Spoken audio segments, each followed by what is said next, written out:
a investimento, M&A, né? Fusões e aquisições, acordos entre sócios, etc.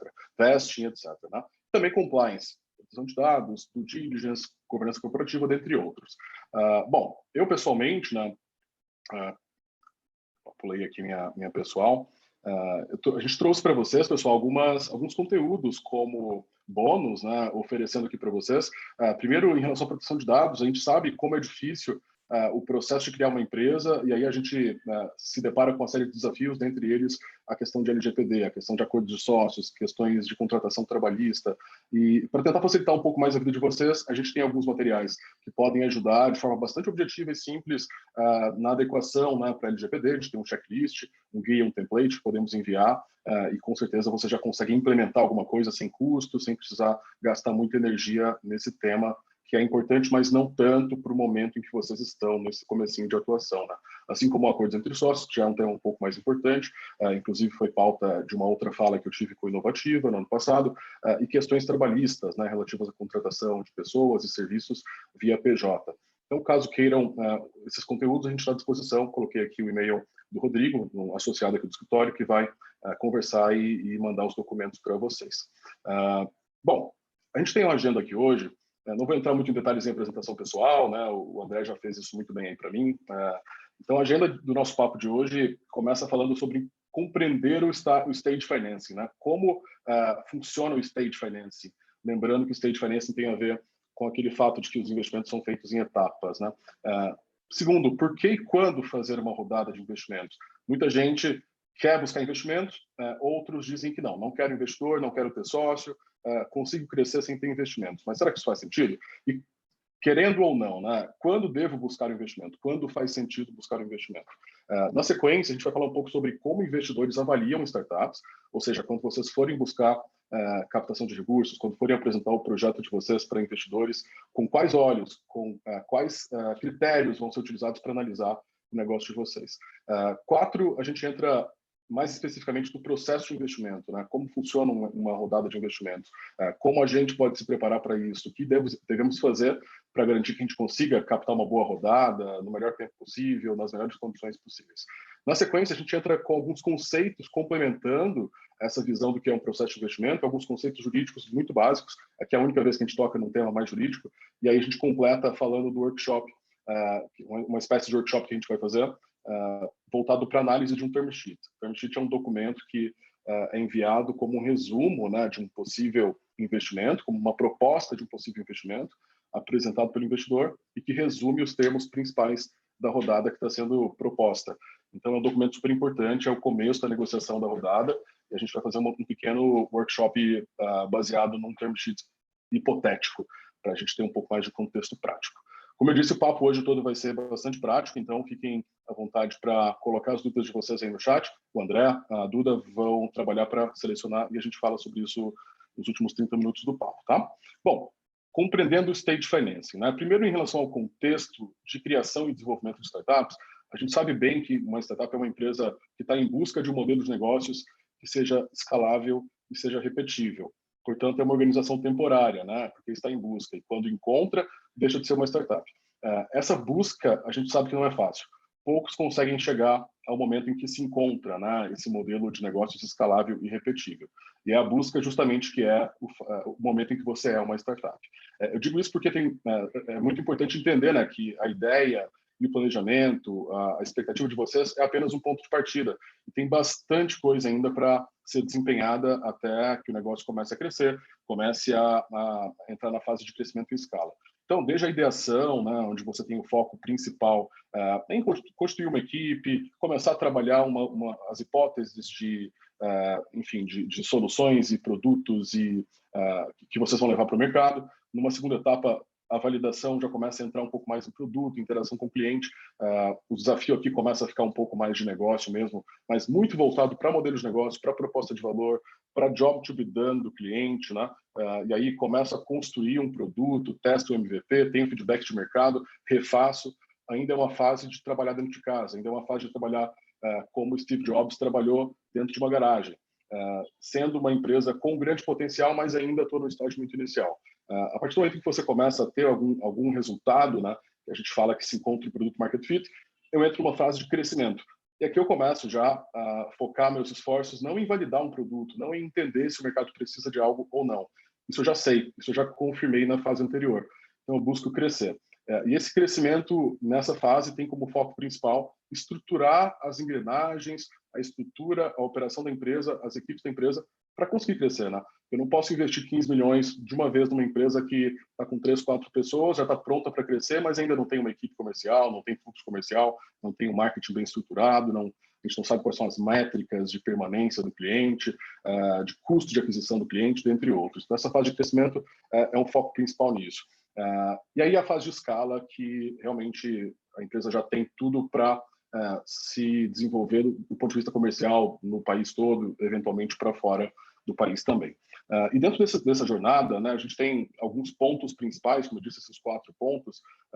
A gente, ao final do momento ali de validação, ou seja, entrando ali na fase de tração e escala, a gente está saindo do que a gente chama de vale da morte, que é o período até quando você começa a deixar de ser startup. Então, ser startup é basicamente estar no vale da morte, que é o momento de maior risco da empresa, né? O vale da morte é o momento em que o prejuízo da empresa é crescente, eu vou cada vez mais gastando, em alguns casos, captando investimento para me ajudar a fazer isso de forma um pouco mais profissional e eficiente e rápida. No meio desse caminho, eu vou passando por aqueles desafios que eu comentei, até que a gente começa a sair aqui do negativo e começa a crescer. A empresa vai gradativamente se aproximando aqui do ponto de equilíbrio, até que esse negócio começa a crescer do ponto de vista de lucro, né? Nem sempre esse quadro é dessa forma, né? As proporções aqui não existem, né, em relação a tempo. Pode ser que essa fase de Vale da Morte dure 6, 7, 10 anos, 15 anos, pode ser que dure um ano ou 6 meses, isso varia bastante. O importante é entender que cada etapa tem um desafio diferente. Eu vou conectar esse assunto com o investimento agora. Alto risco, né? Esse negócio de alto risco. A gente viu quais são as etapas e como é difícil passar por essas etapas, né? E é claro que o risco é alto. É um risco que tem muito a ver com a própria intenção da startup, que é encontrar um modelo de negócio que seja escalável e repetível. É algo um pouco raro no mercado, né? Assim como o unicórnio é raro, o modelo de negócio que é escalável e repetível também é raro. Nem tudo comporta essas duas premissas, né? Então, as coisas fatalmente podem dar muito errado e quase sempre dão. Né? O que a gente sabe é que, dentre 10 empresas fundadas efetivamente, criadas, existentes, 9 delas vão deixar de existir. Isso sem falar das várias que quiseram existir, começaram a sair do papel, mas nem chegaram a entrar nas 10 que nasceram. Então, a gente sabe que a taxa de falha é muito alta e o investimento tem um papel fundamental nisso. Mas eu estou destacando o risco aqui para dizer que o investidor corre muito risco. Então, a gente tem que começar a entender aqui como é que o investidor pensa, para que a gente possa lidar com ele de forma bastante eficaz. Bom, nesse cenário de risco e oportunidade que o investidor avalia, né, a gente sabe que quanto menor o risco, menor é o potencial de retorno. E quanto maior o risco, maior é o potencial de retorno. Para colocar um exemplo bastante prático, no negócio de vocês hoje, alguém aí deve ter alguma ideia muito interessante, ou um negócio, propriamente dito, muito interessante, que pode disruptar o mercado, pode mudar completamente a forma como o mercado atua.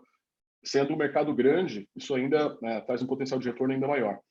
Então, se eu invisto uma grana, ainda que pequena, hoje no negócio de vocês, o risco é muito alto, mas a taxa de retorno pode ser muito alta também. Assim como quem investiu 35 mil no Uber lá atrás, tirou 30, 40 milhões de dólares, eu não sei se eu estou na proporção correta, mas é uma taxa de crescimento absurda mesmo, porque entraram num momento de alto risco.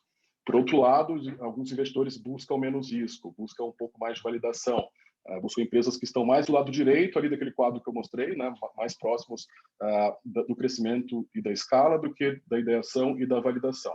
Então, essas proporções aqui são importantes de entender e onde cada um de vocês se encaixam, né, nessa trajetória da criação de uma startup. Eu vou começar a entrar aqui na ideia de stage financing, tá? Stage financing, estágios de investimento, estágios de financiamento, né? Aqui a gente tem um estágio que é o estágio seed, né? Estágio de capital semente. Boa parte das empresas que recebem esse tipo de investimento morrem. 75, um pouco mais de 75% dessas empresas morrem, né? Por volta de 80 ou 90 aqui. Empresas que recebem série A, essa taxa já começa a cair. E aí, empresas que recebem série B, essa taxa cai mais ainda. Então, existe uma relação aqui entre o nível de risco e o estágio em que essa empresa está, estágio do ponto de vista de investimento. E claro que o investimento só ocorre se a empresa está entregando algo proporcional ao investimento que está sendo feito, né? ninguém investe muita grana numa empresa que está na fase de ideia, a não ser que seja uma empresa fundada por, né, alguém que tenha track record, como é o pessoal da 99, que fundou a Grow, né, dos patinetes, como é o pessoal lá da Brext, que são brasileiros, né, que fundaram a Pagar.me, captaram 60 milhões de dólares no PowerPoint. Tirando essas exceções, aqui, imagino eu que todos vocês sejam meros mortais, com certeza tem alguns Einsteins escondidos por aí, mas o mais provável é que a gente não consiga captar tão cedo assim, né? Então, é importante a gente entender como funciona o funcionamento do investidor também do ponto de vista de número de investimentos. Aqui a gente tem um gráfico que mostra aproximadamente 1.100 empresas americanas de tecnologia que receberam investimento, ou seja, todas essas foram investidas. Dessas 1.100, apenas 500 conseguiram o segundo round, ou seja, metade ficou para trás aqui e falhou nesse processo de captura. De captação, desculpa. E uma parte delas também fez o M&A, ou seja, foi vendida, né? Colocou dinheiro no bolso dos sócios, o que é bom.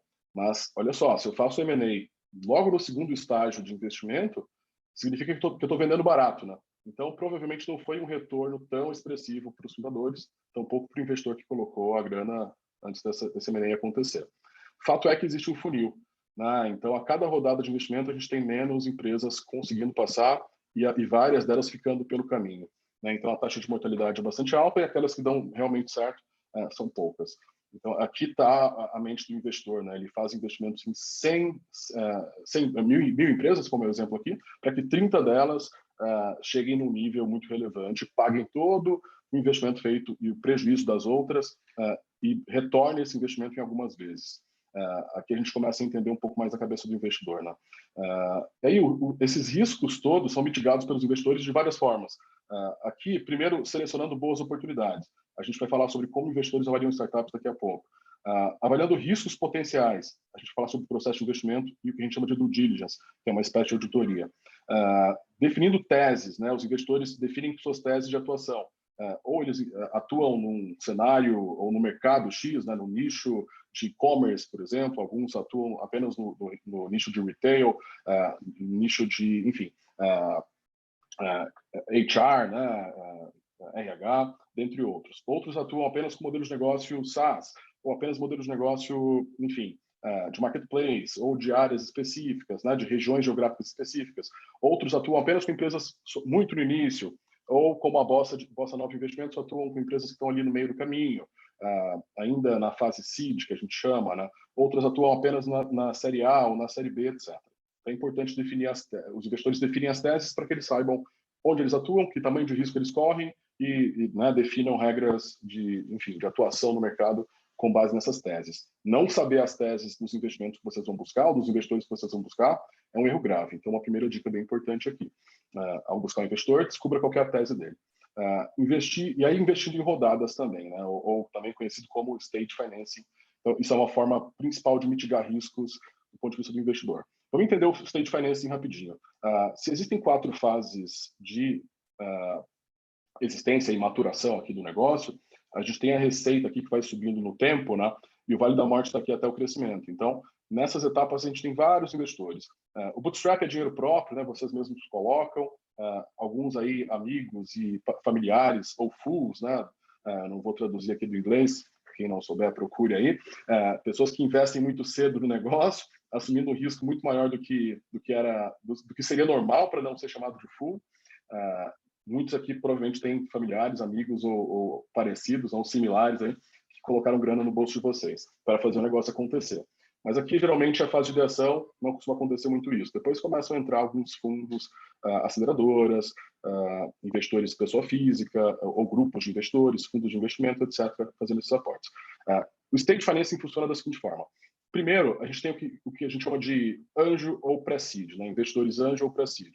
Geralmente, as empresas que recebem esse tipo de investimento faturam de 0 a 100 mil reais. Os investimentos vão até R$1 milhão em média, o valor investido. E o quanto é entregue para o investidor, né? O quanto é vendido, entre aspas, para o investidor, em troca desse investimento, em média, 15%. Claro que isso varia aí, né? De 5% a 15%. Mas a média costuma ser por volta de 10%, 15%. Legal vocês prestarem atenção nesses detalhes, nessas métricas, tá? Porque esses são padrões de mercado, por consequência, são minimamente saudáveis.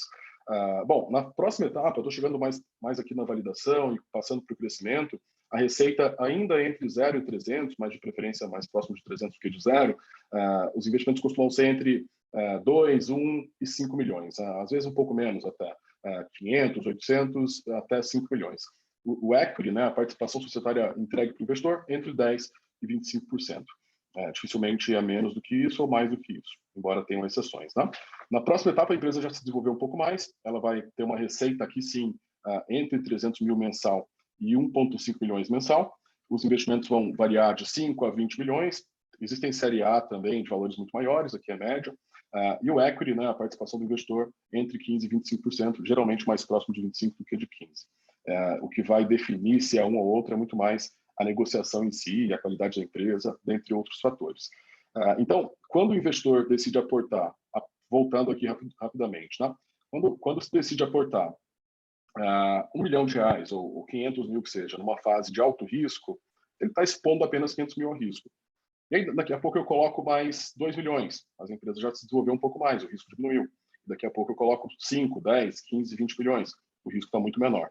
Então, essa é uma forma de, a cada fase que a empresa consegue passar, né, a empresa conseguiu sair da fase de ideação, vem uma nova grana para ajudar a chegar na próxima.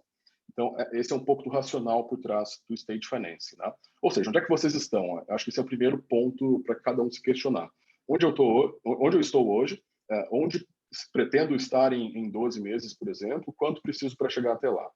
E será que eu preciso de dinheiro para chegar até lá também? Porque esse é um ponto, uma pergunta importantíssima de se fazer. Né? Um disclaimer que eu quero fazer é que no Stage Financing, as métricas da rodada podem variar conforme o nicho de mercado, o modelo de negócio, o estágio de maturidade. Então, vocês têm que estudar o mercado de vocês para entender o quanto que o nicho de mercado de vocês, o quanto que o modelo de negócio de vocês, né? O quanto que o estágio de maturidade de vocês vai influenciar nos fatores valuation, quanto a empresa vale, o tamanho da rodada, né? O quanto que a gente precisa de dinheiro para fazer esse negócio acontecer, o quanto esse investidor vai ter de participação e o quanto eu preciso ter em caixa para suportar o que a gente chama de runway, né? Que é o tempo de vida da empresa, o tamanho da pista da empresa, dividindo o que você tem em caixa por quanto você custa por mês. Né? O runway é basicamente isso. Algumas empresas, alguns nichos e modelos de negócio exigem um runway um pouco maior. Então, vocês têm que estudar o mercado, têm que pegar referências. André? Ô, Rafael, desculpa interromper ali, mas a gente já tem uma pergunta que eu acho que é pertinente fazer agora, que naqueles slides anteriores você cita a receita. Aquela receita ali, ela é mensal ou anual? Mensal. Mensal. MRR para o SaaS. Tá? Receita mensal recorrente. Tá? Então, estudei o mercado, isso é super importante. Ler notícias, acompanhar o mercado, conversar com outros empreendedores para saber quais são as métricas do segmento, do mercado em específico. Isso é bem importante. Bom, vamos lá. Por que e quando fazer um round? Né? Você sabe que a jornada é muito longa, eu já comentei sobre isso. Existem métricas aqui mostrando que demora entre 6 e 10 anos para um investidor anjo conseguir retirar seu investimento. Então, isso mostra que para o empreendedor isso é um pouco mais longo ainda. Os desafios de cada etapa são vários, a gente já comentou um pouco sobre isso, né? E eu preciso de tempo para chegar até lá. O ideal é que vocês não sejam aquela startup pesada, né? E sim a lean startup, startup enxuta, né? Ou seja, eu não vou construir alguma coisa simplesmente com base no que eu acho, eu vou testar, né? Eu vou fazer rápido, com o mínimo de custo, antes de tentar crescer. A estratégia toda do Eric Ries, né? do startup enxuta, do lean startup, isso é super importante. Né? Então, isso se conecta com o assunto aqui. Né? Se eu estou na fase de ideação, por que tentar construir um produto profissional nessa fase? Né? Por que buscar 500 mil para construir um excelente produto nessa fase se eu nem sei se meu produto está validado ainda?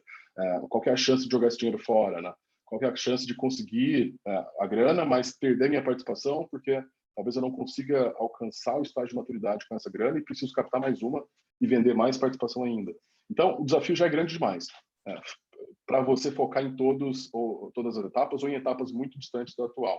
Então, foque nos objetivos de cada etapa, isso é uma dica extremamente importante. Isso vai evitar que vocês tenham que, enfim, fazer rodadas de forma desnecessária. Eu perguntei qual que é o tamanho da pista, né, do runway agora há pouco. Isso é algo super importante. Se a gente precisa de tempo para construir o negócio, e se, à medida que a gente vai crescendo, os objetivos vão mudando, se eu estou saindo da ideação para validação, etc., eu vou precisando de mais grana em cada etapa, né? De repente eu saio da ideação, vou para a validação, tem um produto que já está começando a funcionar, preciso contratar um administrativo para ajudar numa área, um comercial para atender alguns clientes, vou tendo custos recorrentes. E quase nunca o negócio se paga, então a grana começa a ser importante aí.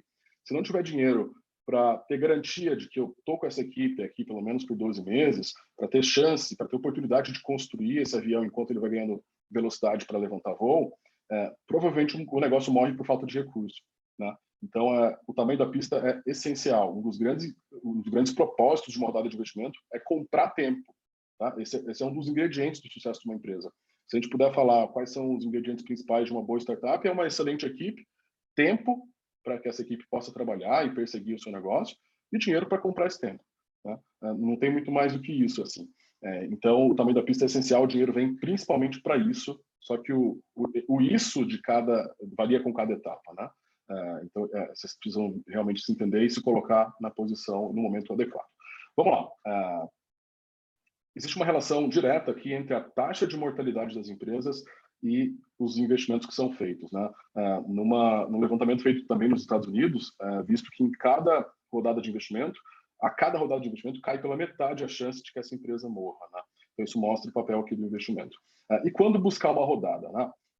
Já coloquei alguns insights sobre isso aqui. O ponto é buscar uma rodada cedo demais, sem ter uma garantia mínima que seja de que você está próximo do market fit, ou seja, próximo do que, né, o Lean Startup comenta bastante, que é uma comprovação de mercado ou um indício de mercado de que você está no caminho certo, de que você está alcançando um modelo de negócio que realmente atende uma necessidade de alguém, você começa a focar mais em produto. Então, à medida que você vai percebendo que está chegando no próximo market fit, começa a fazer sentido captar investimento, né?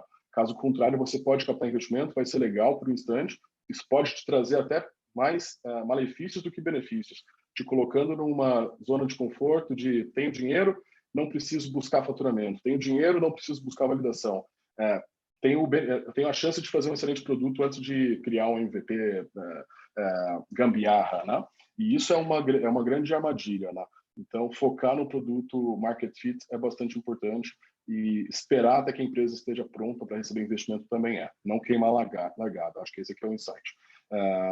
E aí, os riscos de se captar cedo demais, né? Eu comentei que a diluição pode acontecer de forma além do saudável, né?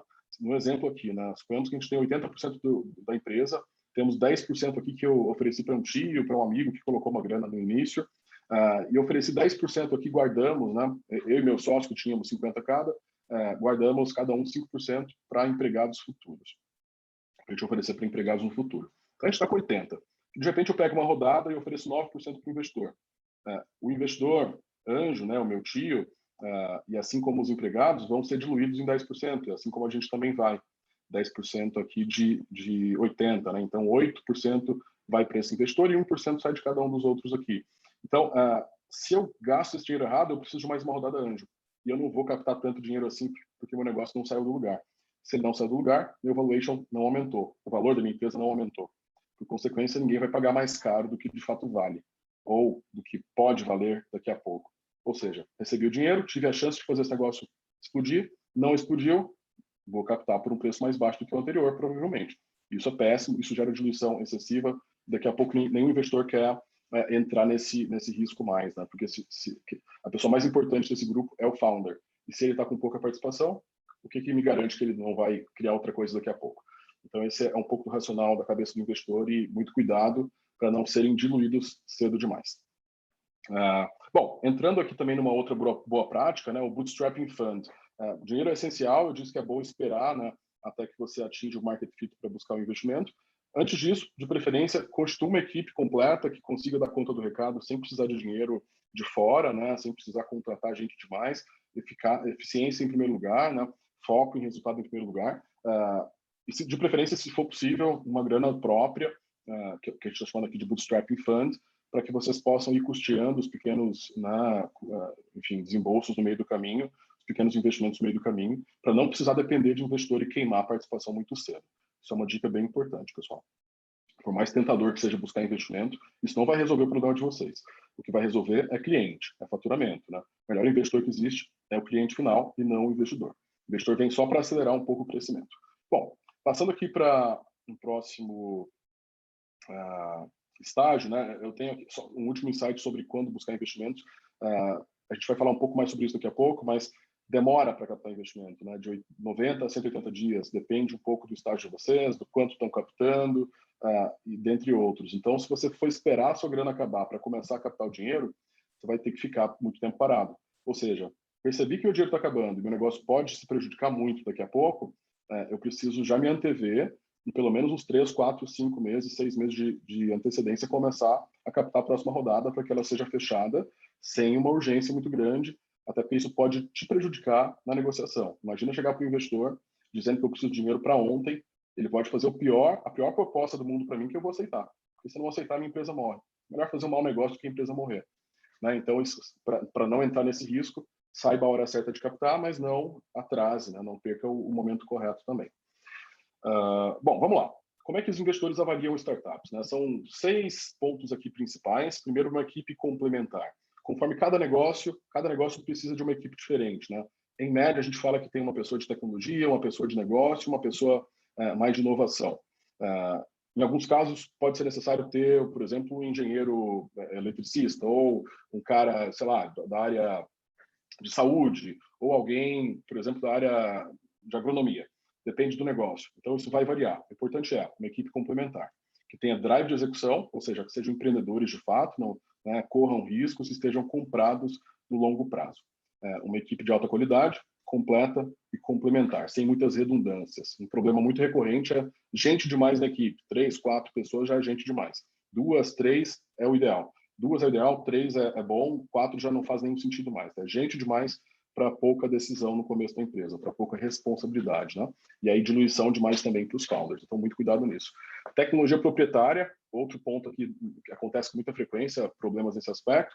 Tecnologia é tudo numa empresa, numa startup, né? Numa empresa de tecnologia. Então, um dos erros mais graves é não ter uma tecnologia própria. Não estou nem falando de fazer tecnologia fora de casa, né? Isso acho que é um dos pontos principais também, mas a gente vê isso com muita frequência, né? Quando tem um investidor que aporta grana numa empresa que não tem tecnologia dentro de casa, não tem desenvolvedores dentro de casa, contrata terceiro, terceiriza, né? Um dos objetivos do investimento é justamente trazer alguém para ser essa pessoa. Então, quanto mais você focar nisso, mais você resolve um dos principais fatores, uma das principais fontes de custo de uma empresa de tecnologia, que é desenvolvimento, né? Então, busquem sócios de tecnologia, mas não faz sentido ter sócios de tecnologia demais também.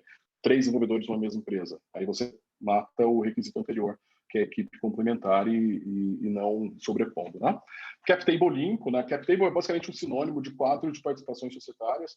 O quadro tem que ser limpo no sentido de que os investidores têm que ter uma boa parcela da participação da empresa na sua mão, né? Ou seja, não serem diluídos demais. E todos que são empreendedores têm que estar, de fato, comprados no ponto de vista operacional, né? Trabalhando, dedicando.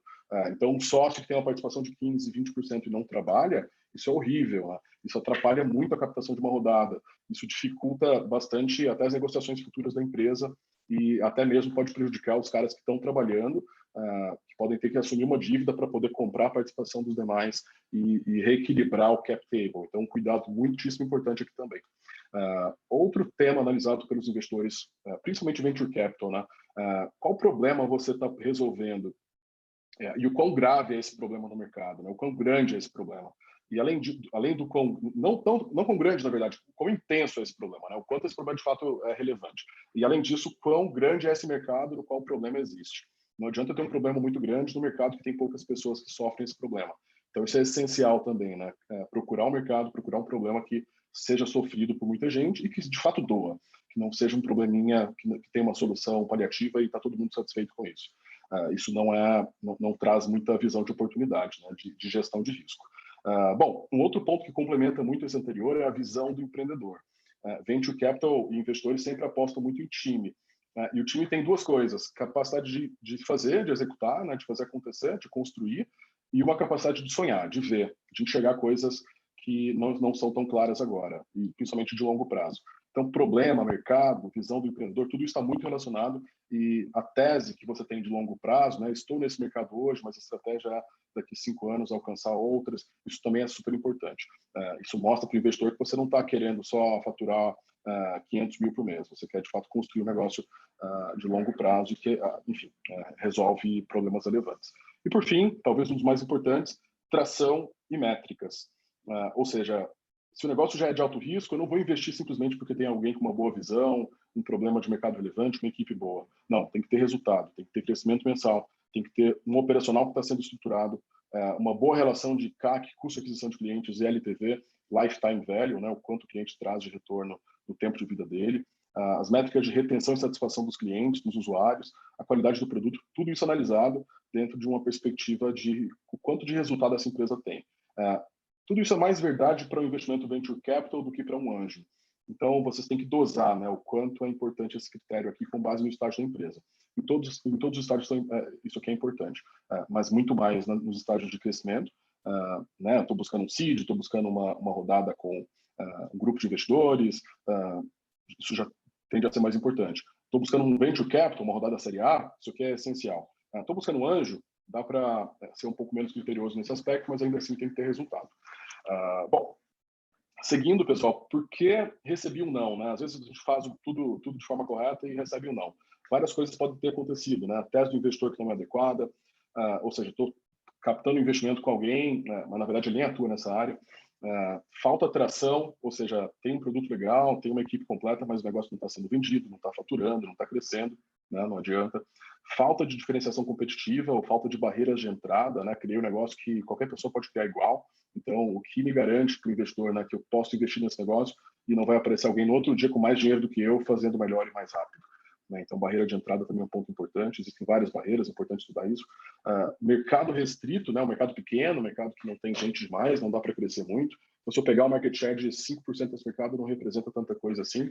Esse é outro ponto super importante. Ambiente competitivo, né? Eu estou entrando, meu negócio está numa área que já tem gente demais, já tem competição demais, fintech, por exemplo, né? Tem tanta gente fazendo a mesma coisa que para eu me diferenciar no mercado tão parecido assim vai ser bem difícil.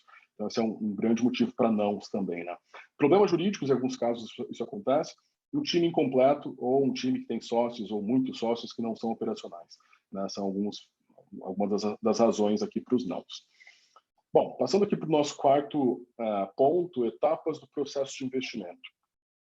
Bom, numa pré-captação, né, a gente tem que primeiro se conectar e se buscar relacionamento com investidores. Na sequência, eu começo a tomar alguns cafés, eu marco uma apresentação, faço um pitch para o investidor. Alguns vão se interessar, e esses que se interessam vão olhar um pouco mais a fundo a minha empresa. Vai fazer o que a gente chama de shallow dive, né? Vou começar a aprofundar um pouco aqui no seu negócio. E aí, vendo que o negócio é interessante, ele declara o interesse e a gente começa a negociação. Nessa fase inicial aqui, preliminar, eu estou falando com várias pessoas diferentes, vários investidores ou fundos, buscando algum que se interesse por mim, ou mais de um, né? Então, começa a negociação a partir da declaração de interesse. A gente acha que começa ali já na negociação? Não, tem muito trabalho por trás. É um trabalho aqui de captação de investidores mesmo. Tem muito investidor por aí, tá? No Brasil, no mundo. Então, uma pesquisa no Google vai te dar várias fontes de acesso a grupos de investidores diferentes, com teses diferentes, com momentos de atuação, né, com estágios de atuação diferentes. Façam o dever de casa de vocês para buscar os mais adequados para a tese de vocês. Buscar dicas, leitura, tem listas de vários sites diferentes. Esse aqui é feito pela Júpiter de Curitiba, junto com a Anjos, com o grupo de investidores Anjos de VC do WhatsApp. Bom, estratégia de pré-captação, né? Esse processo, como eu disse, dura de 90 a 180 dias, lógico que existem exceções, mas tem que se preparar para um processo que vai ser longo e vai exigir dedicação para falar com várias pessoas, para prestar várias informações, para correr atrás de informação, de dados para justificar suas falas, refazer muita coisa, etc. Iniciado o processo de captação, você tem que ter senso de urgência, né? Você está se desfocando do seu negócio principal, que é a empresa, para trabalhar full-time na captação de investimento. É difícil nesse nível. Então, você tem que definir deadlines, né, para os investidores, inclusive. Investor, pretendo fechar em tal data. Preciso do seu sim ou do seu não até tal data. Tem que ser muito assertivo nesse aspecto, porque o investidor costuma ser um pouco leniente nesse ponto. Cobre o posicionamento, né, seja objetivo nisso. Estruture seu pitch, né, seu pitch deck, se prepare, consolide suas métricas, defina o valor a ser captado, define os objetivos que você pretende alcançar com esse dinheiro, para que eu preciso disso, por que é X e não Y, né? Por que a minha grana captada é X e não Y, e esteja pronto para fazer as perguntas difíceis, né? E você vai começar a descobrir as perguntas difíceis após os primeiros papos que você tiver. Então, é legal que você liste previamente todos os investidores e fundos que fazem sentido com o seu negócio, você começa a construir relacionamento com eles, de preferência muito antes de começar a captar. Uma tática super interessante, pessoal, que muitos dos nossos clientes já usaram e isso facilitou muito tanto operações de investimento quanto de venda da empresa, de exit, né? Procurar um investidor, eu abordo ele em algum evento, no LinkedIn que seja, e busco uma mentoria. Peço para ele analisar meu negócio, me dar uma dica, me ajudar com alguma coisa. Isso cria um relacionamento, e aí você pode muito bem receber uma proposta dele mesmo para investir, uma declaração de interesse dele de maneira, sem que você esteja buscando isso exatamente. Mas você começa a se relacionar com ele. Eventualmente você conhece alguém, você pega o e-mail da pessoa, posso te mandar updates aqui a cada mês ou a cada 60 dias para te mostrar como o meu negócio está evoluindo? Você vai mandando, né?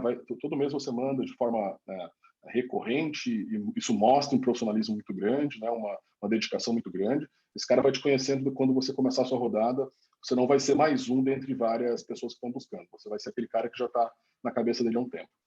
Comece pelos piores candidatos, né? Eu vou começar a captar pelos piores investidores da minha lista, porque eu vou aprender muito com esses caras, vou errar bastante no começo, e aí eu vou refazer tudo, melhorar o meu pitch e acertar com os próximos.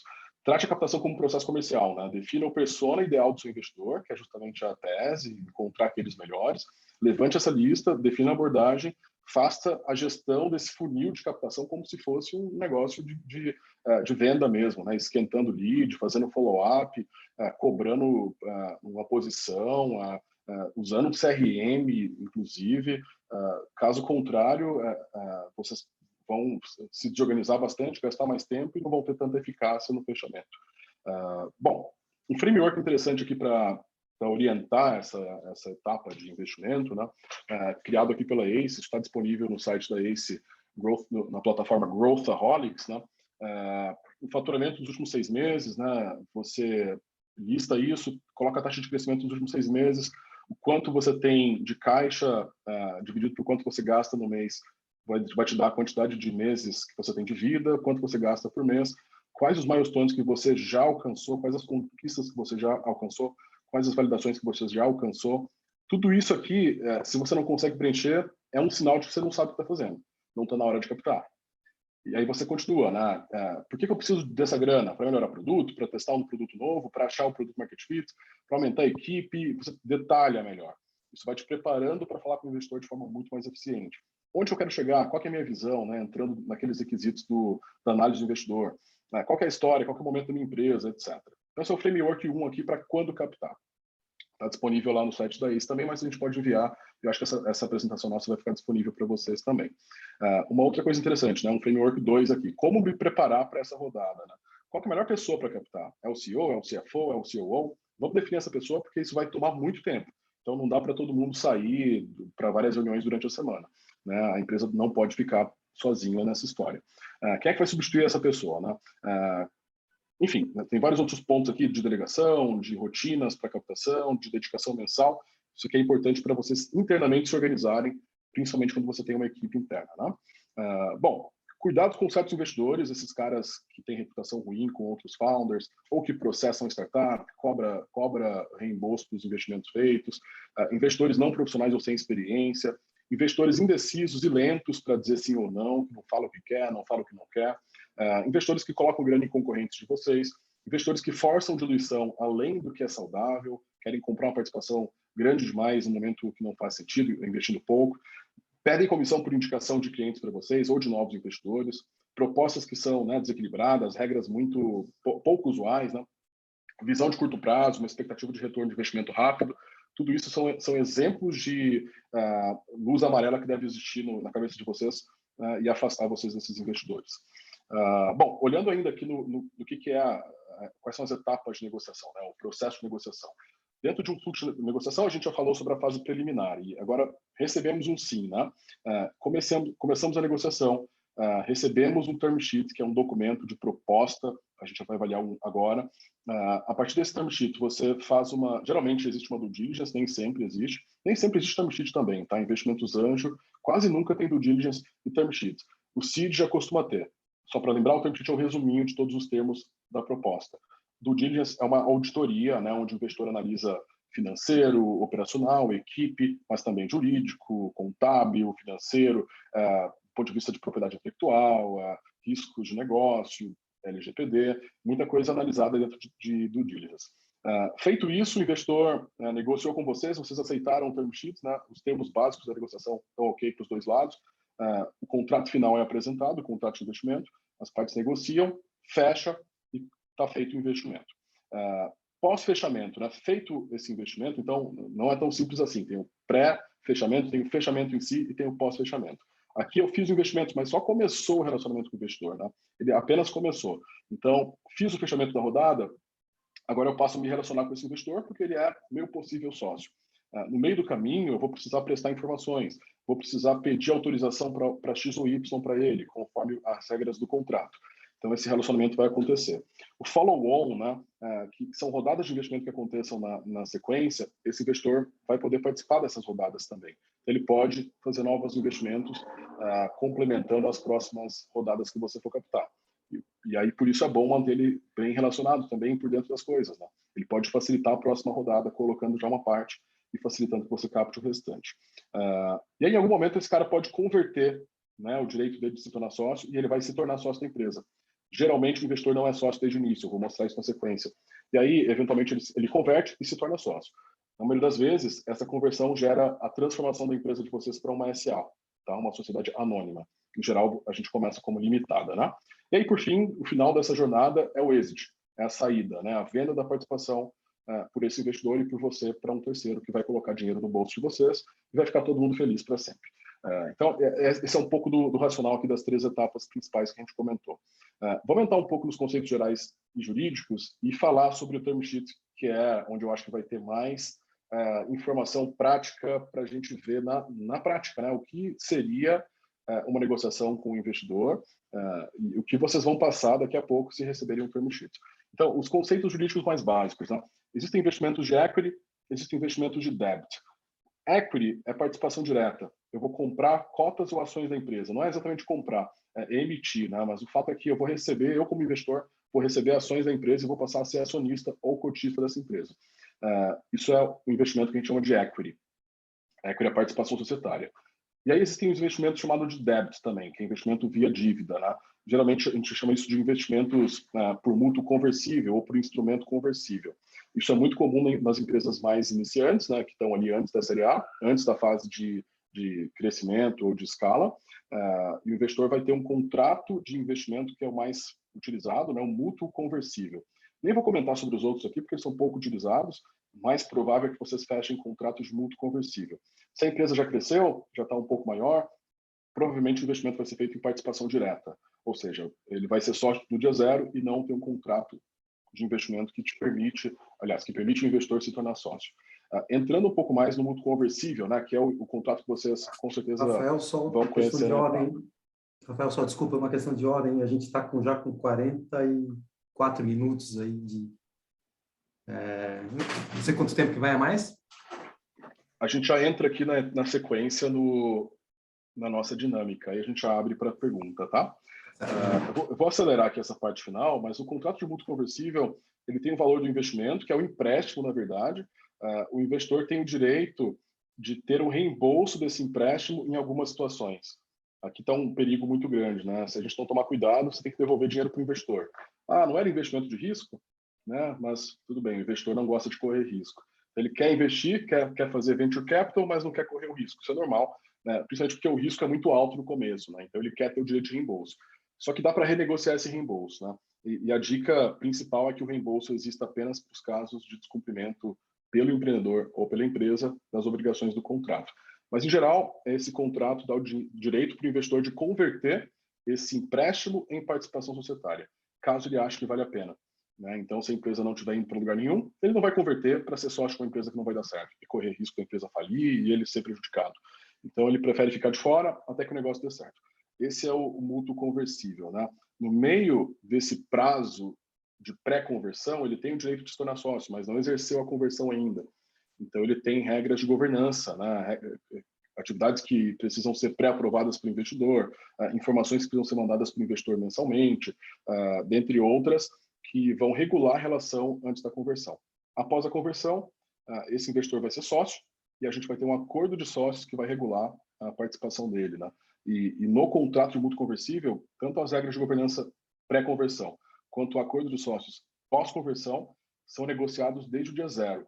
Então, aqui está a importância de cuidar muito da negociação desse contrato, né? Independente de você pensar, esse cara não é sócio ainda, mas ele vai ser sócio e as regras da sociedade futura estão justamente aqui. Então, muito cuidado com esses contratos.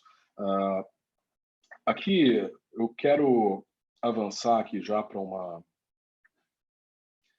Valuation é um tema que eu acho que sempre tem bastante dúvida, né? Mas a gente já mostrou também o que é mais recorrente do ponto de vista de valores do aporte e de participações cedidas para o investidor. O valuation é só uma consequência disso. Então, não é um ponto de grande preocupação para a gente que está no começo da jornada. O valuation para uma empresa que está no começo é muito mais uma expectativa do que a gente acha que essa empresa vai valer do que o que ela vale hoje. Então, não tem que se questionar muito o valuation agora, porque ele nem existe muito bem. Uma empresa já estabelecida, ela fatura, tem produto, né, ou tem equipamentos, tem propriedade intelectual, tudo isso tem valor, e aí dá para dizer que tem valuation, mas por hora não é bem o caso de vocês. Então, a gente fazendo o seguinte racional: se eu estou aportando 100 mil por 8%, eu sei que meu valuation é de 800 mil. Né? Se o anjo está aportando 180 por 12, o valuation é de 2,160, é uma regra de 3 simples. Na prática, não é exatamente assim que se faz valuation, mas isso aqui dá uma boa referência para vocês entenderem qual que é o valuation da empresa. A participação do investidor sempre é definida dessa forma, né? É a avaliação do quanto a empresa está recebendo de aporte e qual que é o valuation que ela está colocando. Eu vou passar isso aqui porque a gente está sem tempo e eu quero entrar nesse caso prático, né? Aqui, o que eu trago para vocês, pessoal? Um caso prático. Imaginem que vocês estão recebendo uma proposta de investimento hoje. Depois de vários meses correndo atrás de vários investidores diferentes, ninguém se interessou por vocês, só 2 investidores. Um deles mandou uma proposta agora. Então, depois de 3 reuniões, recebemos uma proposta. Vamos entender que empresa que é essa que recebeu a proposta, né? Que a gente está se colocando no lugar dela. Então, a gente tem 24 meses de mercado, são 2 fundadores ativos, um CEO e um CTO, e um fundador inativo. Essa empresa teve um round 12 meses atrás de um investimento anjo de 350 mil por 18%. O faturamento mensal recorrente dessa empresa é de 70 mil reais. Havia crescimento recorrente no primeiro trimestre do ano, mas no segundo, né, nesse último trimestre, a gente está estacionado, então o negócio não está crescendo. Está ali nos 70 mil, não está saindo muito disso. O dinheiro em caixa dá para só 3 meses a mais. E a gente recebeu 2 term sheets apenas, né? Mas a gente não gostou do outro investidor. Esse aqui é a nossa última chance. Falamos com 20 investidores diferentes, ninguém quis avançar com a gente, né? Talvez por alguns problemas que a gente viu aqui. O fundador inativo, uma participação muito grande aqui para o investidor anjo, um crescimento que deixou de acontecer, né? Eu tenho receita, mas não está crescendo, pouca grana em caixa. Então, vários fatores aqui que estão provavelmente afastando os investidores. Então, aqui um contexto sobre a startup. E aqui um contexto sobre o fundo também. Vamos saber quem é esse investidor que nós recebemos a proposta. É um micro venture capital. Isso aqui existe bastante, tá? Tem o venture capital que aporta lá os 5, 10, 15 milhões, por exemplo, o Headpoint Ventures, mas tem vários outros por aí que aportam uma fração disso, né? Mas não dá para considerar anjo e também não dá para considerar um seed. Então, a gente fala de super seed, né? Rodada super seed, valores de 1,5, 2, 3, 5, por exemplo. Então, tem bastante micro VCs hoje em dia, micro venture capitals hoje em dia. Geralmente nem são fundos de investimento propriamente ditos, são empresas mesmo, uma SA, uma limitada, que fazem investimento direto. O ponto é, esse micro VC que está fazendo a proposta foi criado há poucos anos por executivos de mercado. A atuação desse fundo é principalmente na fase seed e série A, e eles aportam, em geral, 2,5 milhões a 10 milhões por negócio. Os investimentos principalmente feitos via equity direto, ou seja, participação, né? Não é via mútuo conversível, como a gente falou. Então, aqui a gente tem o contexto desse caso prático. Vamos entrar no detalhe agora para entender esse term sheet, né? Então, recebam no e-mail de vocês um term sheet, um documento PDF, que traz um resuminho do que vai ser essa rodada de investimentos. Aqui não está no formato como viria, né? Mas muitas vezes vem na forma de tabela. Tem um blá blá blá em texto, coisa de advogado, que é o advogado de vocês que vai ler, mas aqui está a parte mais importante. Qual que é a participação negociada? 20%. Qual que é o valor do investimento? 1,5 milhões. Qual que é o valuation pre-money da empresa? 6 milhões. O que quer dizer isso aqui, pessoal? Olha só. Valuation pre-money. Quanto que a empresa vale antes da rodada de investimento acontecer? Então, hoje, investidor, a gente não recebeu 1,5 ainda. Nessas condições atuais, a gente está concordando que essa empresa vale 6. Então, o investidor está dizendo que vai aportar 1,5. E aí a gente tem o chamado valuation post-money, que é a soma do anterior, do pre-money, com o valor do investimento, que dá 7,5. A participação do investidor é o quanto ele aportou deste total somado, que é o post-money. Então, é quanto que é 1,5 dentro do 7. Ou seja, a empresa valia 6, ele colocou mais 1,5, a empresa vale 7,5, normalmente. E se ele colocou 1,5 de 7,5, ele tem 20%, é o proporcional simples. É assim que se calcula a participação de investidor. É sempre com base no valuation pre-money. Só que no estágio de vocês, isso não faz tanto sentido, porque o pre-money não é conhecido, né? Eu estou numa fase muito inicial ainda para dizer quanto que vale a minha tecnologia, quanto vale a minha equipe, quanto vale o meu produto, e estou faturando muito pouco. Então, geralmente, não se fala muito em valuation na etapa de vocês, né? Embora isso seja algo negociável. Bom, a modalidade de investimento vai ser de equity direto, ou seja, o investidor não quer fazer contrato de mútuo conversível, ele quer aumentar o capital social de vocês para entrar diretamente como sócio.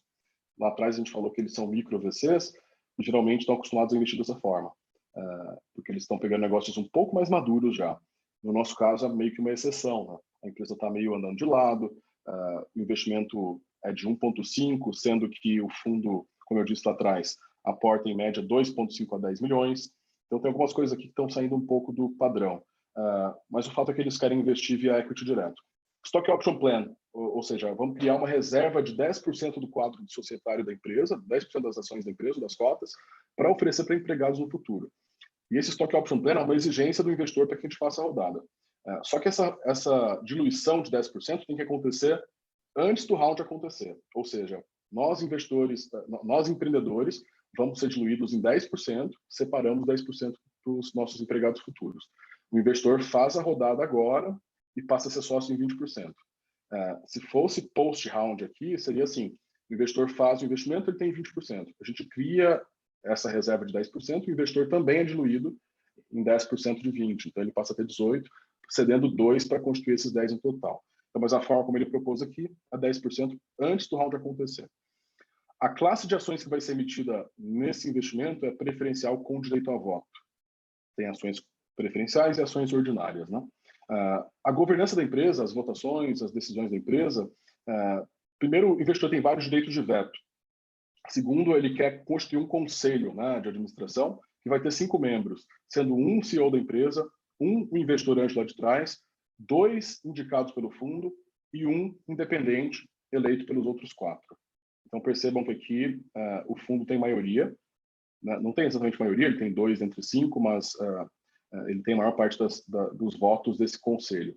E aí ele pode se juntar com o anjo, pode se juntar com o independente, e o CEO, ou seja, o representante dos fundadores, está com apenas um assento. Preferência de liquidação. Isso aqui é uma cláusula muito importante também, muito comum, né, que se coloca o direito do investidor. Na existência de um evento de liquidez, que a gente chama de evento de liquidez, qualquer evento em que se venda participações ou ativos da empresa para colocar dinheiro no bolso dos sócios, então é o exit, né, a venda da empresa. Sempre que existe um evento de liquidez, o investidor primeiro vai receber duas vezes o que ele aportou. Então, exemplo, a gente está vendendo aqui a empresa por 30 milhões. O investidor aportou 1,5. Então, ele vai receber 3 primeiro. O restante, né, 30 milhões menos os 3, então 27 milhões, ele vai ter 20% desses 27 milhões. Isso é o 2 vezes participating. É a preferência de liquidação que a gente chama. E aí tem também o direito de antidiluição, ou seja, se a gente fizer uma nova rodada de investimentos com um valor de valuation pre-money inferior a 6, ou seja, a minha empresa não aumentou de valor, eu estou captando mais dinheiro. Se eu fizer isso, a diluição não vai afetar esse investidor. Ele vai continuar com 20% e nós, empreendedores, vamos assumir a diluição que seria dele, né? Então, essa é a antidiluição. E aí, por fim, vesting dos founders. O investidor está exigindo que vocês, fundadores, fiquem 5 anos obrigados a trabalhar na empresa, sendo 1/5 das ações por ano. Então, se eu trabalhei 12 meses, eu recebi 1/5 das minhas ações. Trabalhei mais 12, mais 1/5. Se eu sair no terceiro ano, eu fico só com 2/5 do que eu tinha, os outros 3/5 vão para a empresa, eu perco essa participação por R$1. Esse é o vesting dos fundadores. Isso aqui é muito comum também, pessoal. Isso aqui é um desenho do que é um contrato de investimentos mais completo. Várias outras coisas que não estão aqui, a gente trouxe os itens principais para esquentar um pouco a discussão aqui. Então, eu queria abrir aqui para vocês, e aí Duda e André, fiquem à vontade para direcionar como fazer isso. Esses são pontos que a gente tem, com certeza tem dúvidas aqui, e tem pontos de negociação e melhoria que a gente pode explorar. Eu não queria trazer as minhas visões demais aqui agora, para não viciar a análise de vocês, mas queria abrir para a gente conversar um pouco, receber dúvidas tanto da apresentação quanto desse termo sheet. Mas o legal aqui é ver que vocês estão já está na tela de vocês o que provavelmente vai vir numa proposta de investimento, exceto se for uma proposta de investidor muito informal ou pouco profissional, vai ser algo parecido com isso, né? Então já comecem a se preparar, vamos conhecer os conceitos e aprender como negociar essa rodada de investimento para ter o melhor investimento possível. Show de bola. Bom, obrigado, Rafael, pela apresentação até agora. A gente já tem bastante interação aqui, já tem bastante perguntas, né, que a gente já listou, né? Mas agora, especificamente sobre essa dinâmica, a minha sugestão é que o pessoal coloque ali qual é o item que eles se sentiram, que eles acham que é desconfortável. Várias pessoas estão dizendo que não fechariam, né? Quem que não quer fechar, não fecharia nesses termos? O que mais chamou atenção? Né? Eu acho que é interessante a gente trocar ideias sobre, né, esse conhecimento que as pessoas têm em relação a essas negociações, tá? E aí o Rafael depois pode fazer né, daí dar a opinião dele sobre esses temas. Tá? Então vamos propor isso aí, uns 5 minutinhos, pessoal, para que vocês elaborem qual que é aí as negativas ou pontos positivos que vocês estão vendo nesse term sheet aí que o Rafael está propondo. Tá? Acho legal trazer uma contraproposta, né? Nesse item da participação negociada, acho que tá alto demais porque o valuation está baixo, enfim, né? Enfim, tem vários pontos de melhoria aqui.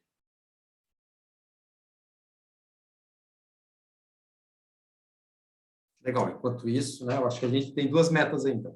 Fazer os comentários específicos do term sheet aqui, pontos positivos e negativos, né? Qual é a opinião de vocês em relação a aceitar ou não, e o motivo disso.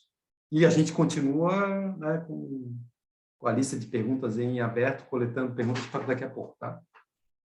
Não tinha comentado aí, mas né, uns 5 minutinhos, são 19h05, então vamos até 19h10, para a gente, né, para o Rafael poder fechar essa dinâmica e depois a gente passa para as perguntas, tá?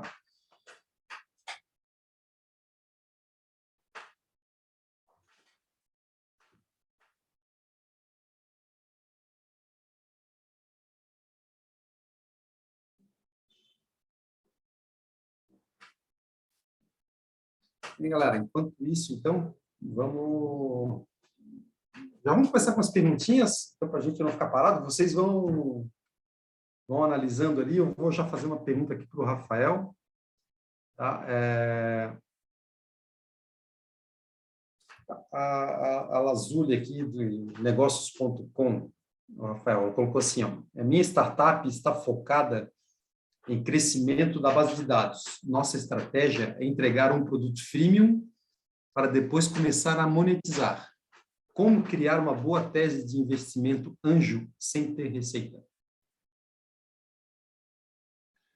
Super desafio, super desafio. Aqui tem um ponto que é interessante, Lazuri, né? Eu tenho alguns clientes que passaram por situações muito parecidas. Vou dar um exemplo aqui de uma empresa que trabalha na área médica, saúde, não sei se é a sua área. Tinha uma grande base de dados relativa a preço de medicamentos e conseguiriam direcionar, né, o mercado para comprar mais barato aqui ou ali. Como vender isso, né? Como ganhar dinheiro com isso? Eu coloco as farmácias ali dentro, cobro um FII mensal dessa farmácia, eu coloco as farmácias ali dentro e vou cobrar uma intermediação na compra, eu vou cobrar do cliente final, do paciente, entre aspas, para que ele possa comprar mais barato. Não sabiam como criar um negócio em cima disso, mas tinha uma base de dados que valia, claro que isso vale.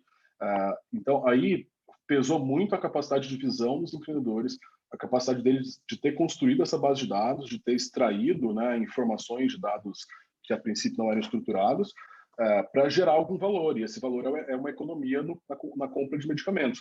Como eu vou aplicar essa inovação, não, esse conhecimento, esse produto, é um desafio que ainda não estava sendo resolvido, mas que, pela qualidade do time e pelo track record do time, alguns investidores animaram comprar o risco. Então, nesse caso, Eu acho que tem muito a ver com mostrar para o seu investidor que você conhece o segmento, que você conhece o seu mercado, que você tem hipóteses relevantes de como gerar valor com esse conhecimento, com esses produtos e né, dados, etc., que você tem, para passar segurança para ele. E se você precisa de grana para fazer isso acontecer, ele vai entender o quanto é essa grana, quando é que o negócio vai se tornar, né, equilibrado, ou se eu gastei essa grana, eu preciso de mais um pouco, porque você está adotando o freemium, mas no meio do caminho você pode tirar a estratégia do freemium e passar para outra. O próprio relacionamento com o investidor vai te trazer insights sobre isso, né? Então é legal trazer um investidor que tenha a capacidade de te ajudar a tomar essas decisões, que não simplesmente vai colocar a grana e esperar que você faça a melhor decisão com base nisso. Então ter um bom investidor, que é o que a gente chama de smart money, né? Que vai te colocar a grana, mas também dizer, Lazuri, será que faz sentido esse freemium aqui? Vamos cobrar de alguma forma? Vamos cobrar o preço de entrada? Vamos cobrar um FII mensal? Vamos vender isso aqui como consultoria para grandes empresas? Vamos criar um BI em cima disso? Então, ter alguém que tem visão de mercado, não só dinheiro no bolso, vai ser importante também para vencer esse desafio. Mas não é um desafio nada fácil e a visão e o conhecimento de mercado vai contar bastante. Legal, Rafael. Rafael, vamos então voltar aqui para a nossa dinâmica, pode ser? Depois a gente continua as perguntas ali. As perguntas foram de esquenta. Então, vamos lá. A primeira questão aqui que o pessoal está colocando, uma sugestão de contraparte, né, uma contraproposta para esse term sheet seria reduzir a participação, reduzir a quantidade de integrantes no conselho. Também vou dar o meu pitaco, concordo, porque o cara está em minoria ali. E rever a autodiluição. Também aqui o Marcelo também colocou muito poder no conselho, mas preferência de liquidação seria bem complicado. A Debbie colocou, da Mobsys, aumentar o peso do voto do CEO para 2, igualando com o fundo. Eu acredito que nesse caso aqui, o Debbie, seja no caso da preferência de liquidação. Acho que está falando da governança, na verdade. Da governança? Ela sugeriu que o CEO tivesse 2 assentos, o fundo 2. 2 igualando ao fundo. Beleza. Tá, então tem a ver também, né, muitos falando aí do conselho, né?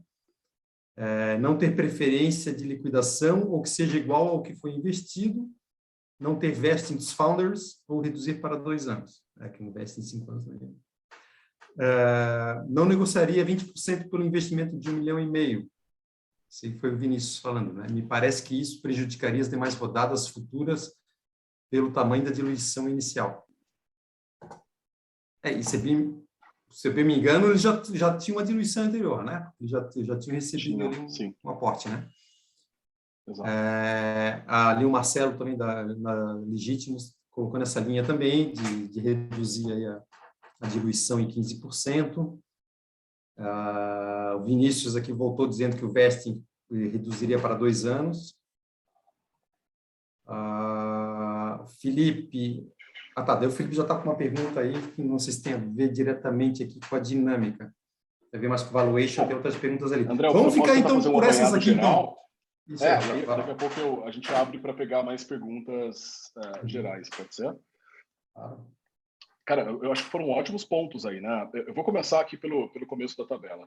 A participação negociada em 20%, como eu disse, isso decorre da visão de que 1,5 dentro de 7,5 significa 20, né? Então, é uma conta básica aqui. Negociar a participação aqui significa mudar a premissa do valuation pre-money ou o valor do investimento.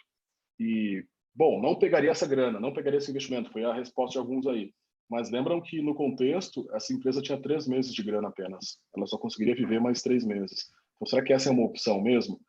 Então, o que mais que a gente consegue extrair aqui para levar essa proposta para um bom acordo? Né? Eu acho que uma primeira coisa é o que vocês falaram. A gente pode tentar renegociar esse valuation, tentar aumentar esse valuation pre-money um pouco mais. Por exemplo, vamos dizer que a empresa vale 9 ao invés de 6, de forma que aportando 1,5 mais 9 dá 11,5, e ele vai ter 1,5 de 11,5, que vai dar 10%? Não sei se é isso.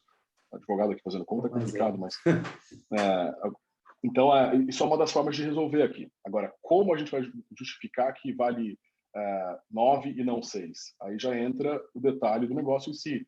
A gente já pode pegar referências de mercado, estudar concorrentes, entender qual que é a média de valuation desse estágio da empresa e ver se a gente está para cima ou para baixo.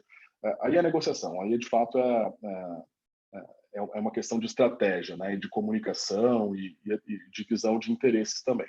Então, essa é uma primeira forma de resolver. Segundo, tem um negócio bem interessante aqui. Lá naquela lista de contratos que eu comentei, um deles foi o contrato de investimento via mútuo conversível, outro foi o investimento direto, que é o que dessa proposta aqui, que ninguém comentou, inclusive. Que daqui a pouco eu comento isso. Mas existe um outro, que é o SAFE, né, que foi criado pela 500, aliás, foi criado pela Y Combinator, que é uma das maiores aceleradoras do mundo, né, lá do Vale do Silício. E o que eles fizeram? Vamos fazer o seguinte, vamos apagar esses 6 milhões aqui, vamos aportar 1,5 milhões nessa empresa e não saber quanto esse investidor vai ter? Se eu estou dizendo que eu não sei quanto vale a empresa, porque está muito cedo, porque o momento de mercado não está legal, a pandemia está aí, isso atrapalhou nosso valuation, e isso, eu não posso me prejudicar por algo que é momentâneo, né? Daqui a pouco a economia volta e a gente começa a crescer de novo e eu fiz um mau negócio. Então, por vários motivos, dá para a gente dizer que esses 6 milhões talvez não seja o melhor número, né? Então, vamos optar por tirar esse número. Não sei quanto vai ser a participação do investidor. E eu vou fazer o seguinte, na próxima rodada que acontecer, a gente vai pegar a rodada como referência, o valuation pre-money dessa próxima rodada e aplicar para essa. Só que como esse investidor aportou antes do próximo, ele tem que ter um desconto.